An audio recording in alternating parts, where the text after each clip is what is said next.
দারে সন্ত্রাসীরা আমার জমি থেকে মাটি কাটে নেয়, ওগুলো আমরা জানতে পাইরা মানে উপজেলা নির্বাহী অফিসারের কাছে একটা অভিযোগ দিই।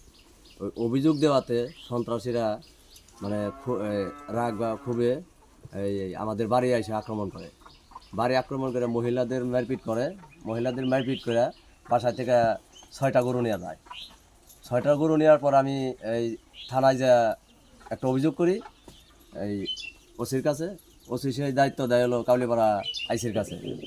এই আইসির কাছে আমরা গরুর সন্ধান করতে গেলে যে স্যার আমরা গরুগুলো পাইলাম না এখনও। পরে আইসি সাহেব বলে এই চেয়ারম্যান সাহেব একটা ফোন দিয়েছিল চেয়ারম্যান সাহেব। পরে আমরা চেয়ারম্যানের সাথে দেখা করি। চেয়ারম্যান সাহেবের বাসা থেকে আমরা 3টা গরু এই পাইছি, উদ্ধার হয়েছে। আর 3টা গরু এখনও পাই নাই। আর আমাদের যে ক্ষতিগুলো হয়েছে এই ক্ষতিগুলোরও মানে কোনো বিচার এখনও হয় নাই। মানে মাটি কাটার বা অন্যান্য আমরা কৃষক আমার হলো ফ্যামিলিতে মানে বাচ্চা কাচ্চারা আছে, লেখাপড়া করে।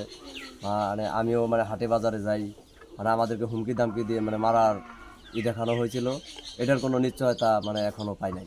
আমি সঠিক বিচার চাই। আর 3টা গরু এখনও মানে উদ্ধার হয়নি, 3টা গরু আমি ফেরত চাই।